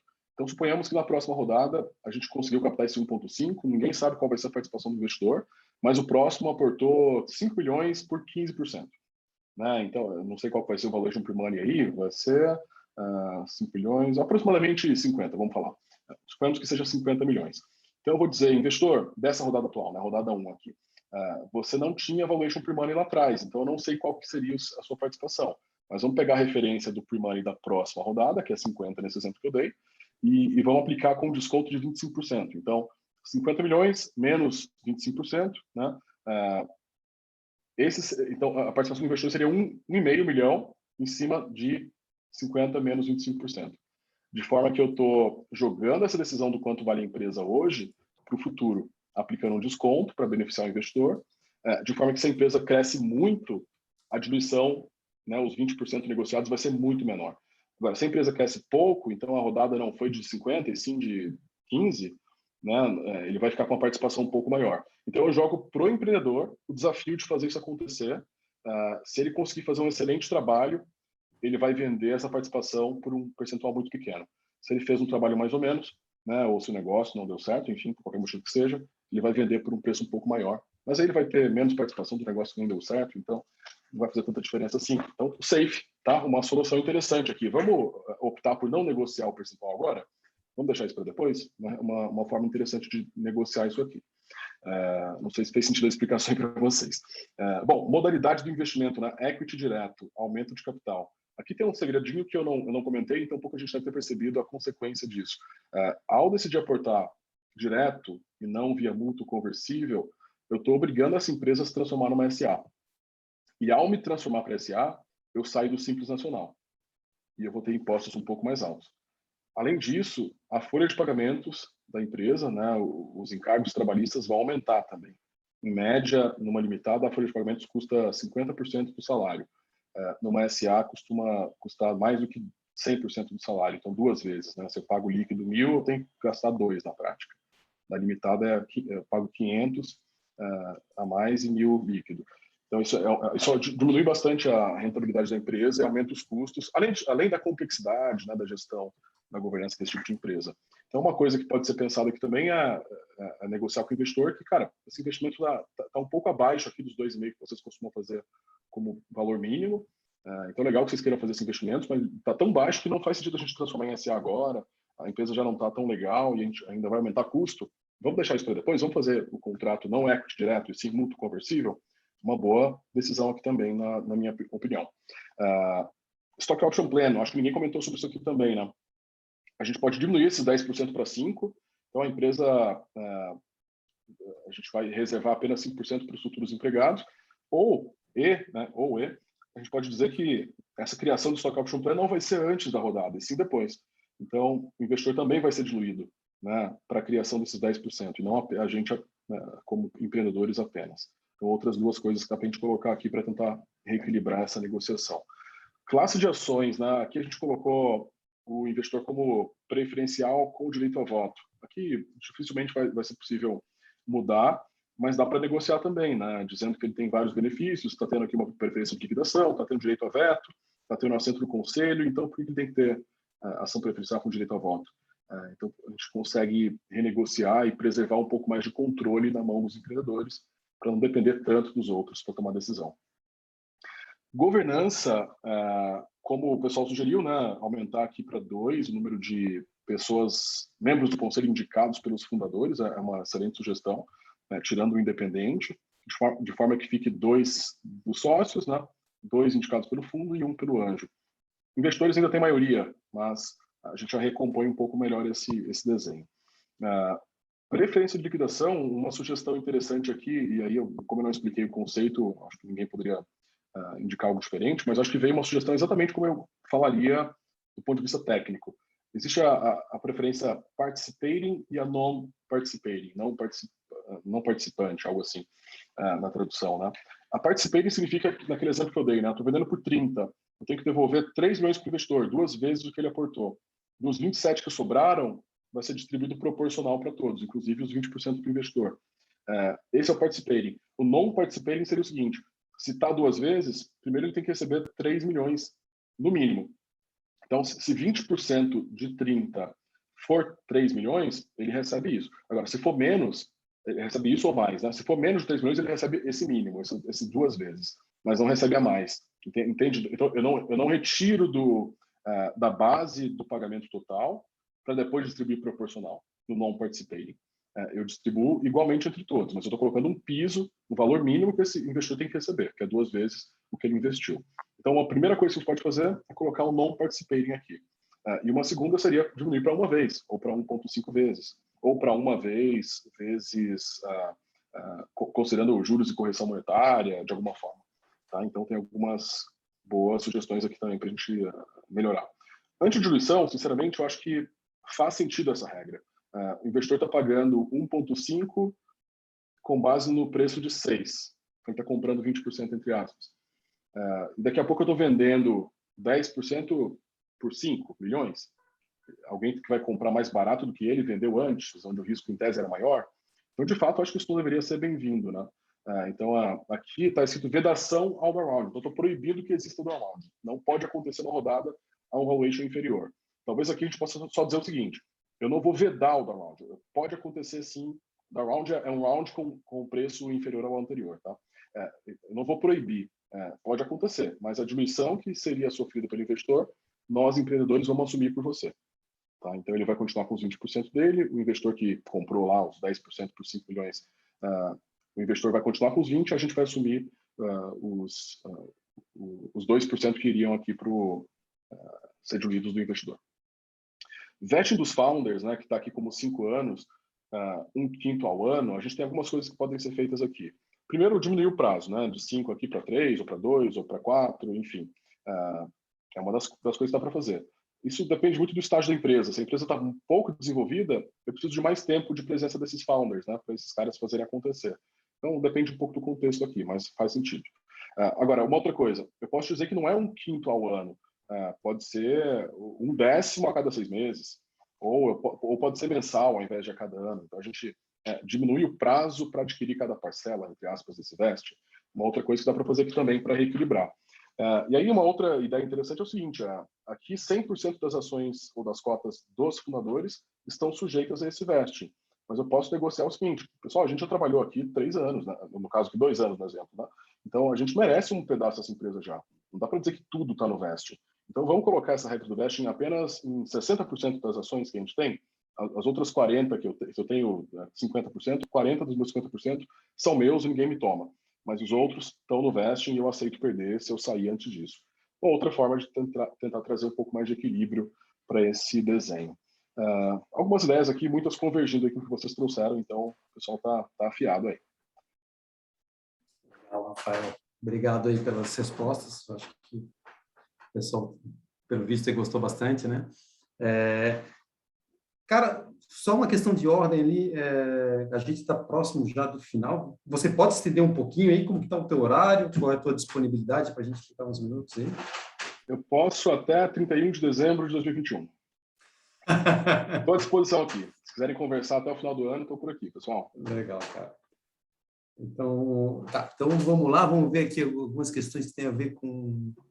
Tá. Voltando ali uma questão que eu acho que é bem pertinente, cara, que teve umas dúvidas em relação a quando você falou do TAM, lembra lá que citou, né, que era uma das premissas lá para os investimentos é ter um TAM atrativo, né? Você pode fortalecer o conceito do TAM? E a pergunta aqui do Claubert é o seguinte, esse tamanho de no mínimo 1 bilhão, como que é distribuído o valor de mercado? É uma estimativa do faturamento da empresa? Eu acho, a dúvida está em cima do conceito do TAM, pelo que eu entendi ali. Sim, sim. Pessoal, esse é um tema bem importante, tá? E à medida que vocês começam a lidar com investidores, isso tem que estar, tem que ser algo muito claro para vocês. Então, acho que as perguntas mostram que tem muito para melhorar no conhecimento desse assunto e a sugestão é que pesquisem bastante, né? Que estudem. Primeiro, não existe resposta fácil para o tamanho do mercado. Não é o tamanho do que você pode faturar, é o tamanho do mercado. Então, vou dar um exemplo. Na prática, existem 3 conceitos complementares, né? Tem o TAM, o SAM e o SOM. São composições, imagine que é uma casca de cebola, né? Tem uma primeira camada que é maior, que representa o TAM, o total do mercado endereçável desse segmento. Tem o SAM, desculpa, que é um mercado um pouco mais específico. E aí tem o SOM no final, que é o mercado bem específico, endereçável, de fato. Então, é como se fosse uma bonequinha chinesa, né? Eu vou tirando pedaços. Para dar um exemplo mais prático, digamos que o nosso mercado é de alimentação. Então, o mercado de alimentação no Brasil movimenta, essa é a pergunta, né? Esse é o TAM, movimenta X bilhões de reais por ano. Só que eu não estou no mercado de alimentação, estou no mercado de alimentação, mas estou em algo mais específico. Então, vamos especificar um pouco mais, saindo do TAM e vamos para o SAM.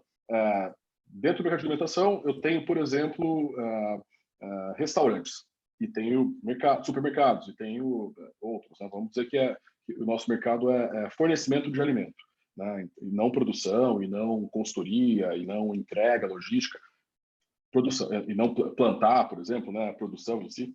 Então, a gente vai fornecer. Então, esse é o SAM. Então, esse valor cai um pouco, mas ainda assim é muito expressivo. E aí, dentro desse fornecimento, a gente vai trabalhar com as empresas de tecnologia que ajudam empresas que fornecem alimentos, né, em alguma área específica. Então, eu vou descobrir qual que é o tamanho desse mercado, quantas empresas de tecnologia que prestam serviços ou vendem software para esse segmento X. Esse é o meu mercado endereçável. Então, eu descobri que existem 15 empresas no Brasil, as maiores, que vendem software de gestão para restaurantes. Então, esses são os meus concorrentes. O quanto o mercado paga para esse grupo de empresas que vende nesse segmento é o mercado endereçável. Então, se eu tiver um market share, vai ser desse mercado. Então, é aí que eu tenho que saber se vale 1 bilhão ou não, de dólares, ou não. Porque menos do que isso, a perspectiva de saída do investidor é muito pequena e ele está olhando, lembrem-se, ele está olhando para um unicórnio que vai pagar os prejuízos de todos os outros. Então, ele quer que cada investimento seja um unicórnio, mas ele vai acertar em 1/10 ou 1/100 dos casos, né? Mas ele não vai errar por focar no mercado diferente do que deveria ser. Então, a premissa é que tem que ser um mercado grande, no mínimo. Tá? Não sei se a resposta foi clara o suficiente, mas é um assunto que não é óbvio. Tem que ir atrás de dados, tem que defender a sua tese. Muita gente erra isso, muita gente não sabe muito bem como calcular. Tem bastante conteúdo bom na internet sobre esse assunto. Só procurar TAM, SAM, SOM. Vou mandar aqui no chat para vocês verem. Procurou isso, vocês vão achar bastante conteúdo. Vale muito a pena aprofundar nisso. Boa, Rafael. O Roberto, da Bia Technology, ele tem também uma pergunta, eu acho que bem interessante. Ali. No modelo de contrato de mútuo, o percentual da empresa a ser negociado é 15%. Esse, então, eu estava montando um exemplo, né? Como tratar nas rodadas de investimentos futuros e especificar no contrato? Não sei se ficou claro. Legal. Acho que a pergunta é no sentido de que eu quero que as próximas rodadas Pelo que eu aconteçam entendi, já... ele fez um mútuo, ele fez um contrato de mútuo, onde ele se comprometeu a diluir 15% e agora tem outras rodadas pela frente. Como que fica? Perfeito, olha só. Primeira coisa, é sempre uma boa sugestão que, e isso é do ponto de vista do empreendedor, né, que a gente atende investidores também no escritório, então essa sugestão que eu passaria para o empreendedor, que no contrato de investimento já seja prevista a diluição do investidor da rodada anterior, né, desde que respeitada essa ideia aqui da antidiluição, do down round. Então, exemplo, né, esse investidor tem 15%. Eu vou dizer que no contrato desse investidor de 15%, que todas as rodadas seguintes, ainda que ele não tenha convertido ainda, vão gerar diluição da participação dele também. Então, suponhamos que eu tenho uma nova rodada de 10%. Ele vai ser diluído em 10%. Então, ele tinha 15% e passaria a ter 15% menos 10% de 15%. Né? Então, ele teria 13,5%, não é isso? Então, essa é a fórmula de calcular a diluição do investidor anterior. Sempre é assim, né? A diluição do investidor dessa rodada, a participação que ele está adquirindo é a diluição dos anteriores, exceto se tiver alguém que está protegido contra a diluição. Né? Então, o legal é que esse contrato original, né, o contrato dos 15%, já preveja essa regra, de que ele também vai ser diluído. Tá? Mas o próximo investidor ele tem que conhecer o seu quadro de sócios, saber quem que aportou na sua empresa. Então, ele tem que saber que esse cara pode ter 15%. Ele não tem ainda porque depende da conversão, né? Mas ele pode vir a ter. Pessoal, desculpe, mas já que está falando sobre esse assunto, me veio uma pergunta aí que pode ser que seja pertinente por conta dessa questão de uma condição que é colocada no contrato agora em relação a uma opção futura, né? É interessante também já dar essa opção para eu numa captação futura eu dou a preferência para você antes do que para outros. Isso aí faz sentido? Isso é quase sempre uma exigência, né? Nos term sheets sempre vem isso, eu não coloquei aqui porque é algo básico e que não prejudica o empreendedor em nada, né? É só uma garantia do investidor de que, né, se eu vou captar 10% com o próximo, me oferece primeiro, né? Mas geralmente esse direito de preferência é proporcional. A gente chama isso de prorata. Então, se ele tem 15% e o próximo investidor está colocando 1 milhão por 10%, ele tem direito de investir 15% desse 1 milhão, proporcional ao que ele tem hoje. Então, é o proporcional prorata, né? Desculpa, é a preferência pro rata. Mas ele tem esse direito, sim, quase sempre. Falar um pouquinho de vesting agora. Tem algumas perguntas aqui. O Lucas, ele colocou, o Lucas Ribas Soares aqui. Ele colocou: qual é a sua opinião sobre vesting com influenciadores digitais relevantes para impulsionar o crescimento de visibilidade da empresa? Qual seria o limite aceitável de equity para esse vesting? Desculpa? O nome da pessoa que perguntou? O Lucas Ribas Soares Jurado. Legal. Achei interessante que na semana passada a gente atendeu um caso desse. Influencer que está entrando numa empresa junto do investidor que trouxe o influencer. Então, é um caso interessante.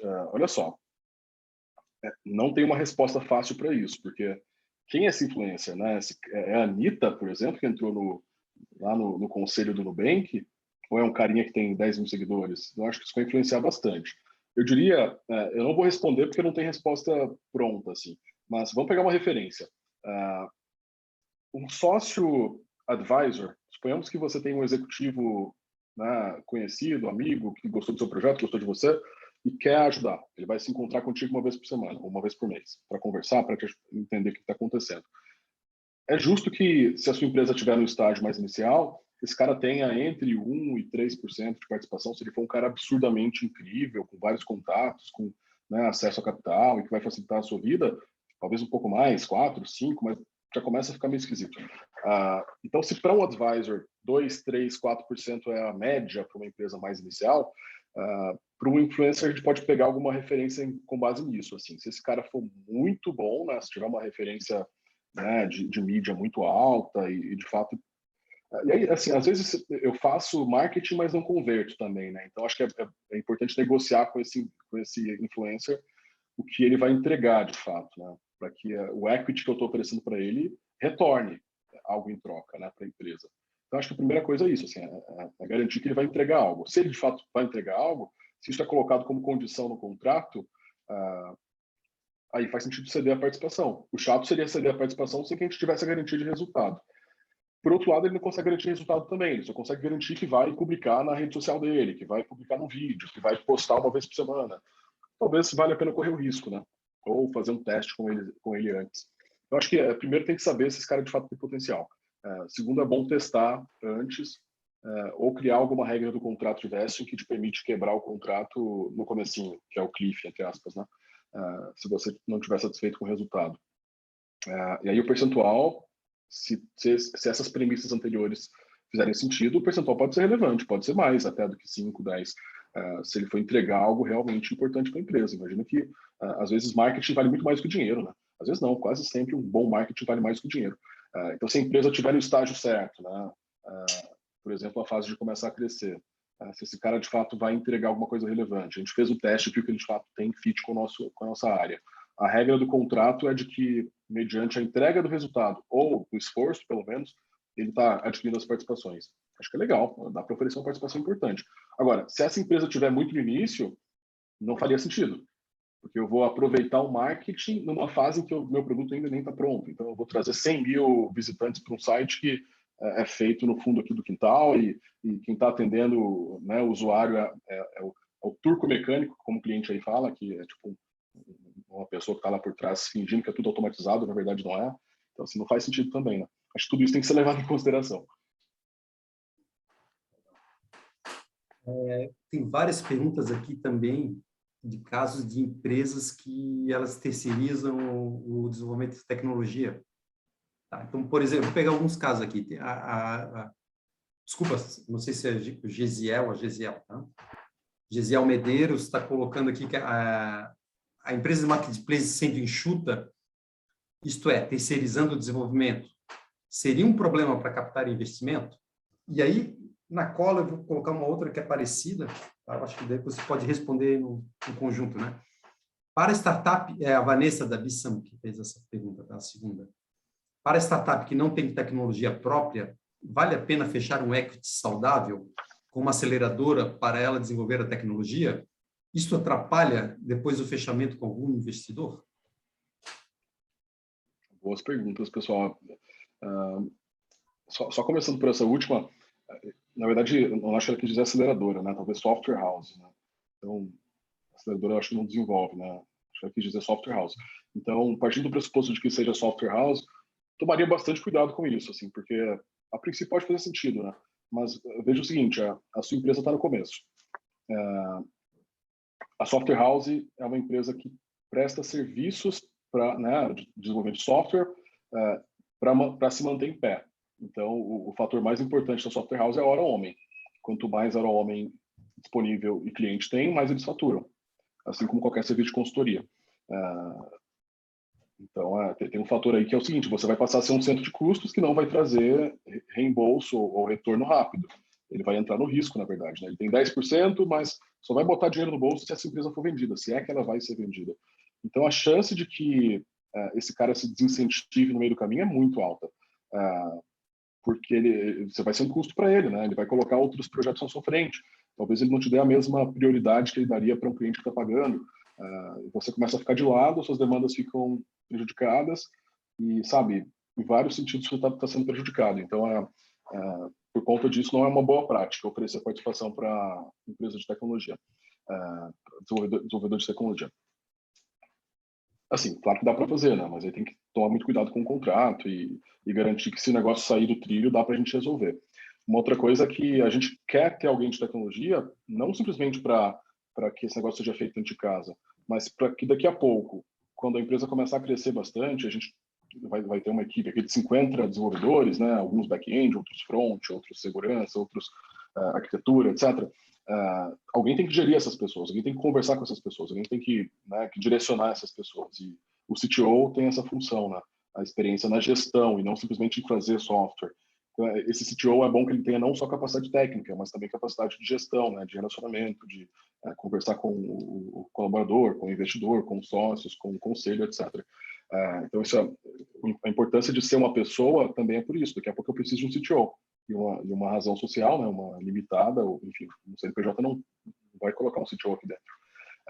Um outro ponto importante também é o seguinte, colocando vários insights, né? Eu tenho que ter vest, né? O investidor cobrou o vesting de 5 anos ali.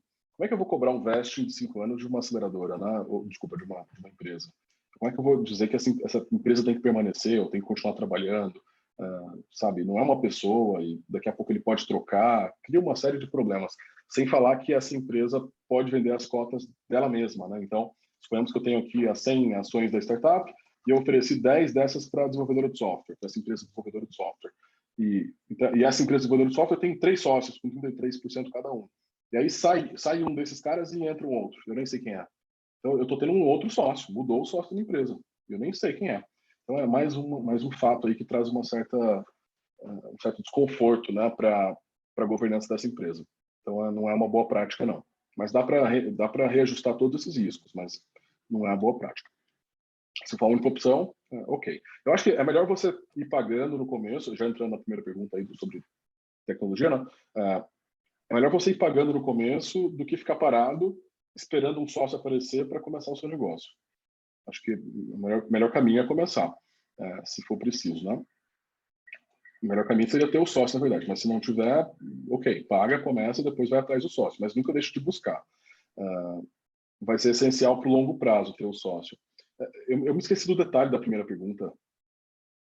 André, você pode me ajudar? Deixa eu pegar aqui. Que a gente estava falando aqui de...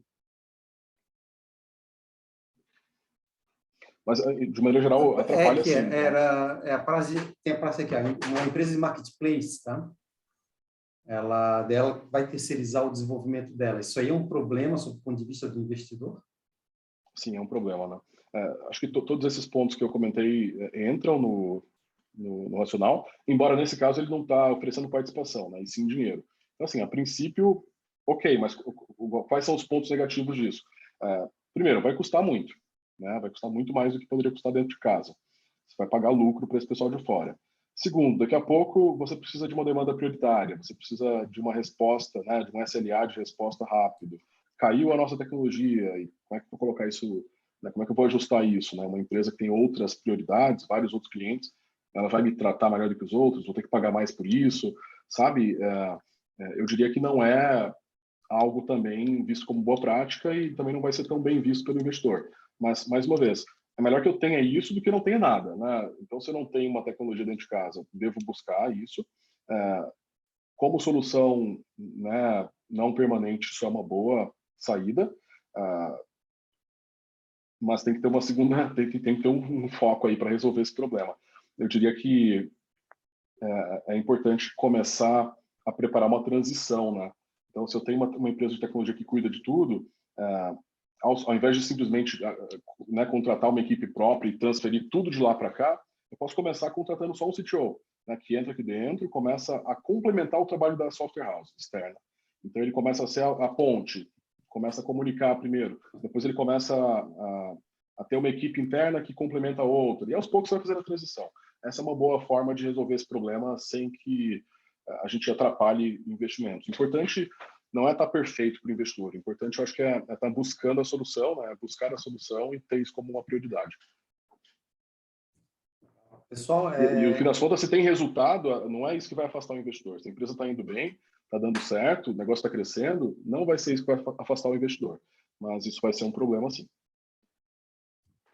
Obrigado, Rafael. Rafael, eu vou para a última pergunta, tá? Só lembrando, pessoal, a gente vai estar disponibilizando, né, se o Rafael aí der a permissão, esses materiais todos lá no Manual do Empreendedor, tá? A última pergunta aqui, Rafael, falando sobre risco, sobre o mútuo conversível, tá? Quais riscos que o mútuo conversível ele tem para os investidores? Para os investidores. Bacana, saindo aqui do script, então. Para os investidores, olha só, ele não está no contrato social, né? O investidor não está no contrato social. Então, qualquer direito que esse investidor tenha, em tese, depende do contrato de investimento. Então, assim, ele não tem a garantia de que vai existir uma junta comercial, né? Garantindo alguma proteção ali para algumas mudanças do contrato. De qualquer forma, contratualmente, o contrato de mútuo conversível traz todas as proteções que ele precisa, se esse contrato for bem feito. Então, regras de veto, matérias que devem ser consultadas ao investidor antes, informações que devem ser prestadas ao investidor. O empreendedor não pode vender a empresa sem antes notificar o investidor para que ele venda junto. Se, por acaso, tudo isso for desrespeitado, a pessoa, né, a fundadora que desrespeitou, paga por isso. Como ela vai pagar é uma outra história, mas ela paga por isso, ela é responsável por isso. Então, na prática, eu diria que não é uma grande preocupação o risco do investidor. Tá? Se ele está lidando com empreendedores que são de boa índole, não são... Enfim, quem quer fraudar, quem quer prejudicar alguém, prejudica de qualquer jeito, até se for sócio na limitada ou na SA. Mas, em tese, o investidor está muito mais protegido estando no mútuo conversível do que no contrato social no começo, porque os riscos do negócio são maiores do que os riscos de governança, os riscos de índole ou de ética, sabe? A chance do negócio falir é maior do que a chance de algum desses caras querem passar para trás, ou de alguém pegar a grana do investimento e comprar um carro, um Porsche. Então, a chance do negócio falir e a pessoa física do investidor ou a empresa dele ser afetada por essas dívidas é grande. Então, é melhor para ele ficar de fora até o negócio dar certo. O risco compensa, no fim das contas. Legal. Rafael, obrigado aí. André, estou à disposição, tá? Se alguém mais tiver dúvida, quiser continuar conversando, inclusive, se o pessoal estiver gostando do papo e quiser marcar um outro papo por fora, né? Estou totalmente à disposição. A gente pode até direcionar o papo para algum assunto mais específico que ficou devendo, né? Que vocês acham que deveria ser complementado. Então, fico à disposição, pessoal. Vou colocar aqui o meu e-mail de novo, se quiserem entrar em contato, aqui embaixo. A gente pode marcar, tá? E fique à vontade, André e Duda, para intermediarem isso. A gente adora ajudar. A gente sabe que é desafiador para caramba construir negócios. E como eu trabalhei muito, tanto na ACE, né? Eu fui assessor jurídico da ACE no Centro-Oeste, nas operações todas da ACE no Centro-Oeste durante quase 4 anos. E além disso, faço parte do Founder também. Então, lido muito com empreendedores que estão nesse comecinho. Hoje, muito menos, mas ainda lido. Então, a gente sabe o desafio e sabemos que faz diferença esse apoio. Melhor a gente fazer as coisas certas desde o início do que errar no meio do caminho e, putz, uma simples conversa podia ter resolvido isso. Às vezes nem é preciso contratar o advogado, só bater um papo já é suficiente para resolver muito problema, né? Então, fico à disposição aí, assim como o nosso time, que inclusive tem alguns aqui do nosso escritório na call, para a gente complementar o papo. O que for necessário, a gente está à disposição, tá? Legal. Rafael, obrigado aí pelas palavras. Obrigado principalmente aí pela tua participação, né? Foi super rico ali. A gente tem alguns feedbacks, né, que o pessoal colocou no próprio chat. Tá? Mesmo assim, pessoal, só relembro, né, que a gente tem uma avaliação formal, né, desse evento. Então, a gente tem um formulário de avaliação da mentoria, que ela está disponível lá no Manual do Empreendedor. Tá? Então, a gente manda isso por e-mail para vocês. Então, lembre de olhar lá o e-mail e responder essa avaliação, é bem importante para nós, para a continuidade do programa. Tá? Esse conteúdo, né, da palestra, aí, da apresentação do Rafael, ele está disponível no nosso canal do YouTube, né, do Inovativa. Tá? Demais materiais, essas coisas todas, daí a gente vai conversar com o Rafael aí para ver a liberação. Tá? Dia 17 agora de novembro, a gente dá continuidade, né? A gente vai ter o Carlos Eduardo Nogueira, ele vai... Opa, desculpa, não é... Errei aqui, dia 10. Então, é semana que vem. Né?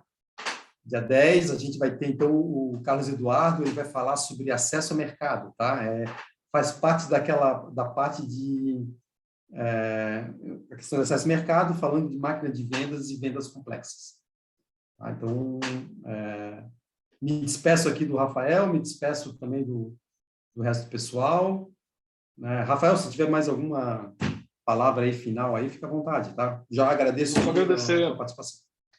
Excelente, André. Obrigado a todos, pessoal, pelo papo, pela participação, pela presença aí até agora, mais da metade ficou até agora. Então, fico feliz aí de ter agregado e parabéns de novo, tá? Tanto aí para a Inovativa, pelo projeto que eu acompanho há bastante tempo. Fui mentor lá em 2016, 15, em outros projetos e adoro sempre. E feliz de ver tanta gente empreendendo também. Sucesso para todos. Contem com a gente, pessoal. Obrigado. Pessoal, um abraço, boa noite para todos aí. Tchau, tchau.